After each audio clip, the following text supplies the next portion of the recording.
നമസ്കാരം. ഭൂമി പിളർന്ന് മണ്ണ് മലവെള്ളപ്പാച്ചിലായി താഴേക്ക് കുതിച്ചെത്തി മനുഷ്യജീവനുകളെ അപ്പാടെ മൂടിയപ്പോൾ വയനാടിന്റെ മണ്ണിൽ വീണ്ടും ചോരയുടെയും കണ്ണീരിന്റെയും ഗന്ധമുയരുമ്പോൾ നമ്മൾ മലയാളികൾ സ്വയം ചോദിക്കേണ്ടത് ഒരേയൊരു ചോദ്യമാണ്: ഇനിയും എത്ര മനുഷ്യജീവനുകൾ ബലി നൽകിയാലാണ് ഈ പുതിയ ഭരണകൂടത്തിന്റെ കണ്ണ് തുറക്കുക? നിങ്ങൾ ഓരോരുത്തരും നിങ്ങളുടെ മനസാക്ഷിയോട് തന്നെ ഒന്ന് ചോദിച്ചു നോക്കൂ. നമ്മൾ എത്ര കാലം ഈ വിലാപങ്ങൾ വെറുമൊരു വാർത്തയായി കേട്ട് കണ്ണടച്ചിരിക്കും?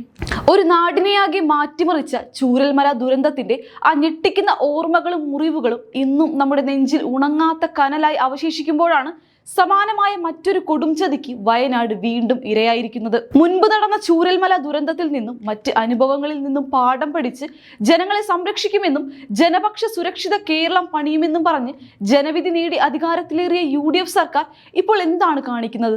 മേപ്പാടി തുരങ്കപാത നിർമ്മാണ സ്ഥലത്തുണ്ടായ ഈ മഹാദുരന്തം വെറും ഒരു പ്രകൃതിക്ഷോഭമല്ല. അത് ഭരണകൂടവും ഉദ്യോഗസ്ഥരും തങ്ങളുടെ കുറ്റകരമായ അനാസ്ഥ കൊണ്ട് എഴുതിച്ചേർത്ത പച്ചയായ മനുഷ്യഹത്യയാണ്. ദുരന്തം നടക്കുമ്പോൾ മാത്രം ക്യാമറയ്ക്ക് മുന്നിൽ വന്ന് മുതലക്കണ്ണീരൊഴുക്കുകയും പിന്നീട് ഉത്തരവാദിത്തങ്ങളിൽ നിന്ന് പരുന്ത് പറക്കും പോലെ ഒഴിഞ്ഞു മാറുകയും ചെയ്യുന്ന UDF സർക്കാരിന്റെയും പൊതുമരാമത്ത് വകുപ്പിന്റെയും ഈ ആദ്യ നാടകം തന്നെ ഇനിയെങ്കിലും നമ്മൾ വെച്ചു പൊറിപ്പിക്കണം. ഈ ഘട്ടത്തിൽ ദുരന്തത്തിൽപ്പെട്ടവർക്ക് ഭാരതീയ ജനതാ പാർട്ടി എല്ലാവിധ രക്ഷാപ്രവർത്തന പിന്തുണയും പ്രഖ്യാപിക്കുന്നുണ്ട്.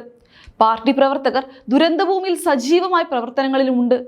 എന്നാൽ അതുകൊണ്ട് മാത്രം ഭരണപക്ഷത്തിന്റെ ഈ കൊടും ക്രൂരതയ്ക്കും അനാസ്ഥയ്ക്കുമെതിരെ ശബ്ദമുയർത്താതിരിക്കാൻ നമുക്കാവില്ല. ഇവിടെയാണ് നമ്മൾ UDF സർക്കാരിന്റെ രാഷ്ട്രീയ കാപട്യം കൃത്യമായി ചർച്ച ചെയ്യേണ്ടതും വിചാരണ ചെയ്യേണ്ടതും. നിങ്ങൾ സ്വയം ഒന്ന് ചിന്തിച്ചു നോക്കൂ.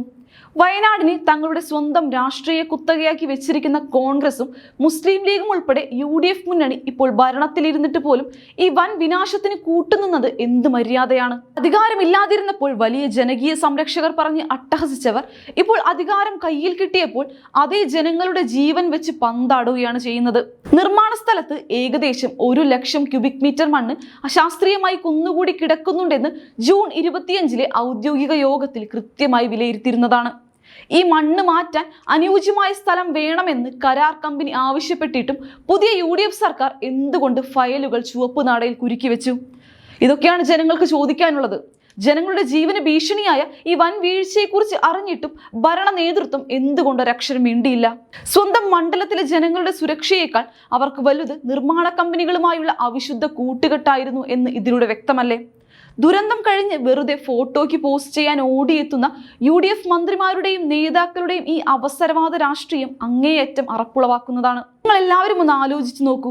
ശക്തമായ മഴയുണ്ടായാൽ ജനങ്ങളെയും തൊഴിലാളികളെയും സുരക്ഷിത സ്ഥാനങ്ങളിലേക്ക് മാറ്റാൻ തീരുമാനിച്ചിരുന്നുവെന്നാണ് ഇപ്പോൾ സർക്കാർ വൃത്തങ്ങൾ വലിയ കാര്യമായി വിളിച്ചു പറയുന്നത്. എവിടെയാണ് ആ തീരുമാനങ്ങൾ നടപ്പിലായത് എന്ന് ചോദിക്കാൻ ഇവിടെ ആളില്ലെന്ന് കരുതിയോ? എല്ലാം വെറും കടലാസ് തുണ്ടുകളിൽ മാത്രം ഒതുങ്ങിപ്പോയില്ലേ? മുന്നറിയിപ്പുകൾ അവഗണിച്ചതിന്റെയും സുരക്ഷാ മുൻകരുതലുകൾ വെറും പ്രഹസനമാക്കിയതിന്റെയും ദുരന്ത ഫലമാണ് ഇന്ന് ഒരു നാട് മുഴുവൻ അനുഭവിക്കുന്നത്. കുന്നുകൂടിയ മണ്ണ് കുത്തിയൊലിച്ച് താഴേക്ക് പതിക്കുമ്പോൾ നിരപരാധികളായ മനുഷ്യർ അവിടെ ജീവനോടെ മണ്ണടിയുകയായിരുന്നു. സർക്കാരിന്റെ ഈ വീഴ്ച മറച്ചുവെക്കാൻ ഇപ്പോൾ മുഴുവൻ കുറ്റവും കരാർ കമ്പനിയുടെ തലയിൽ കെട്ടിവെച്ച് രക്ഷപ്പെടാൻ നോക്കുന്നത് അങ്ങേയറ്റം ലജ്ജാകരമാണ്. തുരങ്കപാത നിർമ്മാണത്തിന്റെ സമ്പൂർണ്ണ മേൽനോട്ട ചുമതല പൊതുമരാമത്ത് വകുപ്പിന്റെ കോഴിക്കോട് ഡിവിഷനായിരുന്നു. കരാറുകാരൻ സുരക്ഷാ മാനദണ്ഡങ്ങൾ പാലിക്കുന്നുണ്ടോ എന്ന് ഉറപ്പുവരുത്തേണ്ടത് പൊതുമരാമത്ത് വകുപ്പിന്റെ നിയമപരമായ ഉത്തരവാദിത്വമായിരുന്നില്ലേ? അത് ചെയ്യാതെ സ്വന്തം കസേര സംരക്ഷിക്കാൻ ഉന്നത ഉദ്യോഗസ്ഥരും രാഷ്ട്രീയ യജമാനന്മാരും കാണിച്ച ഈ അനാസ്ഥയ്ക്ക് കേരളത്തിലെ ജനങ്ങൾ ഒരിക്കലും മാപ്പ് നൽകില്ല. കേരളത്തിന്റെ ചരിത്രത്തിൽ മുൻപും എത്രയോ ദുരന്തങ്ങൾ നാം കണ്ടു. ഓഗി, കവളപ്പാറ, പെട്ടിമുടി, പിന്നെ നമ്മെ നടുക്കിയ ചൂരൽമല. ഈ മുൻ അനുഭവങ്ങളിൽ നിന്നൊക്കെ ഈ പുതിയ സർക്കാർ എന്തെങ്കിലും പാഠം പഠിച്ചോ? ചൂരൽമലയിലെ അനാഥരായ മനുഷ്യരുടെ പുനരധിവാസം പോലും പൂർണ്ണമായി നടപ്പാക്കാൻ ഇനിയും തിടുക്കം കൂട്ടാത്ത സർക്കാരാണ് ഇവിടെ വികസനത്തിന്റെ പേരിൽ പുതിയ ശവക്കുഴികൾ തോണ്ടാൻ അനുവാദം നൽകുന്നത്.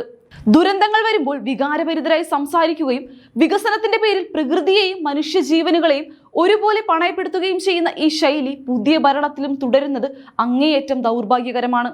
UDF സർക്കാരിന്റെ ഈ തണുപ്പൻ മട്ടും കെടുകാര്യസ്ഥതയുമാണ് ഉദ്യോഗസ്ഥർക്ക് എന്ത് കൊള്ളരുതായ്മയും ചെയ്യാനുള്ള ലൈസൻസ് നൽകുന്നത്.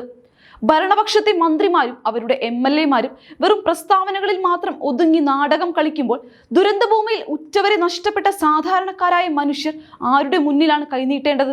ജനങ്ങളെ വിഡ്ഢികളാക്കുന്ന ഈ ഭരണം ഇനിയും എത്ര നാൾ നമ്മൾ സഹിക്കണം? മുൻപ് ചൂരൽമല തകർന്നടിഞ്ഞപ്പോൾ വോട്ട് ബാങ്ക് ലക്ഷ്യമിട്ട് അവിടെ ക്യാമ്പ് ചെയ്ത കോൺഗ്രസ് നേതാക്കൾ ഇപ്പോൾ ഭരണം കിട്ടിയപ്പോൾ ആ ചൂരൽമലയെ പോലും തിരിഞ്ഞു നോക്കാത്ത അവസ്ഥയിലാണ്. അപ്പോഴാണ് അതിന്റെ തൊട്ടടുത്ത് മറ്റൊരു മനുഷ്യനിർമ്മിത ദുരന്തത്തിന് കൂടി അവർ കാരണക്കാരാകുന്നത്. ഈ പുതിയ സർക്കാരിന്റെ ഭരണത്തിന് കീഴിൽ കേരളത്തിലെ മലയോര ജനത ഭീതിയിലാണ് ജീവിക്കുന്നത്. വികസനം എന്നാൽ കോടികളുടെ അഴിമതി നടത്താനുള്ള മാർഗമാണെന്ന് കരുതുന്ന UDF ശൈലിക്ക് ഈ ദുരന്തത്തോടെയെങ്കിലും അറുതി വരുത്തണം. ഭരണത്തിന്റെ അഹങ്കാരത്തിൽ ജനങ്ങളുടെ നെഞ്ചത്തോട്ട് കയറുന്ന മന്ത്രിമാർ ഓർക്കണം, നിങ്ങളെക്കാൾ വലിയ ജനശക്തി ഈ മണ്ണിലുണ്ട്. ഈ സാഹചര്യത്തിൽ സർക്കാരിന്റെ ഒളിച്ചുകളി നമുക്ക് വെറുതെ കണ്ടു നിൽക്കാൻ പറ്റില്ല. കരാറുകാരുടെ മേൽ കുറ്റം ചുമത്തി രക്ഷപ്പെടാൻ നോക്കുന്ന പൊതുമരാമത്ത് വകുപ്പിന്റെ തന്ത്രങ്ങൾ ജനങ്ങൾ തിരിച്ചറിഞ്ഞു കഴിഞ്ഞു. മേപ്പാടിയിലെ നിർമ്മാണ പ്രവർത്തനങ്ങളിൽ സുരക്ഷാ ഓഡിറ്റ് നടത്തുന്നതിൽ സർക്കാർ പൂർണ്ണമായും പരാജയപ്പെട്ടു. മുൻപ് പ്രതിപക്ഷത്തിരുന്നപ്പോൾ വലിയ സുരക്ഷാ പ്രസംഗങ്ങൾ നടത്തിയവർ ഇപ്പോൾ ഭരണക്കസേരയിൽ ഇരിക്കുമ്പോൾ ഇത്രയും വലിയൊരു അപകടം മുൻകൂട്ടി കാണാൻ കഴിയാതെ പോയത് എന്തുകൊണ്ടാണ്? 1,00,000 ക്യൂബിക് മീറ്റർ മണ്ണ് എന്നത് ചെറിയൊരു അളവല്ല. അത് ഒരു മല പോലെ കുന്നുകൂടി കിടക്കുമ്പോൾ ഒരു കനത്ത മഴ പെയ്താൽ എന്ത് സംഭവിക്കുമെന്ന് മനസ്സിലാക്കാൻ വലിയ സാങ്കേതിക വിജ്ഞാനത്തിന്റെ ഒന്നും ആവശ്യമില്ല. വെറും സാധാരണ ബുദ്ധി മതിയായിരുന്നു. എന്നാൽ സാധാരണ ബുദ്ധി പോലും കാണിക്കാതെ അഴിമതിയിലും ഫയലുകൾ ചുവപ്പ് നാടയിലും മുഴുകിയിരുന്ന ഭരണാധികാരികളുടെ ക്രൂരതയാണ് ഈ നിരപരാധികളുടെ ചോര വീഴ്ത്തിയത്. നമ്മുടെ ഈ കൊച്ചു കേരളം പ്രകൃതി ദുരന്തങ്ങളുടെ കേന്ദ്രമായി മാറുമ്പോൾ അതിനെയെല്ലാം വികസനത്തിന്റെ മറവിൽ രാഷ്ട്രീയ ലാഭത്തിനായി ഉപയോഗിക്കുന്ന UDF നയം തിരുത്തിച്ചേ മതിയാകൂ. വയനാട്ടിലെ തദ്ദേശവാസികൾ പലതവണ ഈ നിർമ്മാണ സ്ഥലത്തെ അശാസ്ത്രീയതയെക്കുറിച്ച് അധികാരികൾക്ക് പരാതി നൽകിയിരുന്നു എന്നാണ് അറിയാൻ കഴിയുന്നത്. ഈ പരാതികളെല്ലാം ചവറ്റുകുട്ടയിലേക്ക് തള്ളിയ ഉദ്യോഗസ്ഥ ധാർഷ്ട്യത്തിന് പിന്നിൽ രാഷ്ട്രീയ ഭരണകൂടത്തിന്റെ സംരക്ഷണം ഉണ്ടായിരുന്നു എന്നത് പകൽ പോലെ വ്യക്തമാണ്.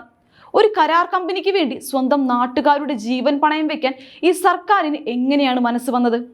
ഇതാണോ നിങ്ങൾ ജനങ്ങൾക്ക് വാഗ്ദാനം ചെയ്ത സുരക്ഷിത ഭരണം? ജനങ്ങളുടെ ജീവനേക്കാൾ പ്രാധാന്യം കമ്മീഷൻ പണത്തിനും വികസന നാടകങ്ങൾക്കും നൽകുമ്പോൾ ഇനിയും ഇത്തരം ചൂരൽമലകളും മേപ്പാടികളും കേരളത്തിൽ ആവർത്തിക്കപ്പെടും. ഈ ദുരന്തത്തിൽപ്പെട്ടവർക്ക് അടിയന്തര സഹായം ലഭ്യമാക്കുക എന്നത് സർക്കാരിന്റെ ഔദാര്യമല്ല, അത് അവരുടെ നിയമപരമായ ബാധ്യതയാണ്.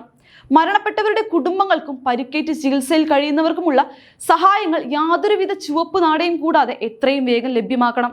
പൊതുമരാമത്ത് വകുപ്പിന്റെ കെടുകാര്യസ്ഥതയും ഭരണപക്ഷത്തിന്റെ രാഷ്ട്രീയ കള്ളക്കളികളും കാരണം ഇനിയും സഹായങ്ങൾ വൈകരുത്. കാണാതായവർക്കുള്ള തെരച്ചിൽ യുദ്ധകാലാടിസ്ഥാനത്തിൽ ഊർജിതമാക്കണം. ചൂരൽമലയിൽ സംഭവിച്ചതുപോലെ ഇവിടെയും ഭരണകൂടം ജനങ്ങളെ വഞ്ചിക്കാൻ BJP സമ്മതിക്കില്ല.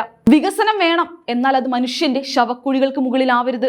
ഈ ദുരന്തത്തിന് കാരണക്കാരായ പൊതുമരാമത്ത് വകുപ്പിലെ ഉദ്യോഗസ്ഥർക്കെതിരെയും അവരുടെ അനാസ്ഥയ്ക്ക് കൂട്ടുനിന്ന രാഷ്ട്രീയ നേതൃത്വത്തിനെതിരെയും നരഹത്യക്ക് കേസെടുക്കാൻ UDF സർക്കാർ തയ്യാറാകണം. സ്വന്തം വീഴ്ചകൾ മറയ്ക്കാൻ കരാറുകാരെ മാത്രം ബലിയാടാക്കുന്ന ഈ വൃത്തികെട്ട കളി ഇനി അങ്ങോട്ട് ചെലവാകില്ല. ഈ ജനവിരുദ്ധ സർക്കാരിന്റെ മുഖംമൂടികൾ ജനങ്ങൾക്കിടയിൽ BJP തുറന്നു കാട്ടുക തന്നെ ചെയ്യും. അടിയന്തിരമായി കുറ്റക്കാർക്കെതിരെ നടപടിയെടുത്തില്ലെങ്കിൽ കേരളം കാണാനിരിക്കുന്നത് ശക്തമായ ജനകീയ പ്രക്ഷോഭങ്ങളായിരിക്കും. അപ്പോൾ ഈ വിഷയത്തിൽ നിങ്ങളുടെ അഭിപ്രായങ്ങൾ താഴെ കമന്റ് ചെയ്യുക. മറ്റൊരു വിഷയവുമായി ഞാൻ വീണ്ടും വരാം. നന്ദി.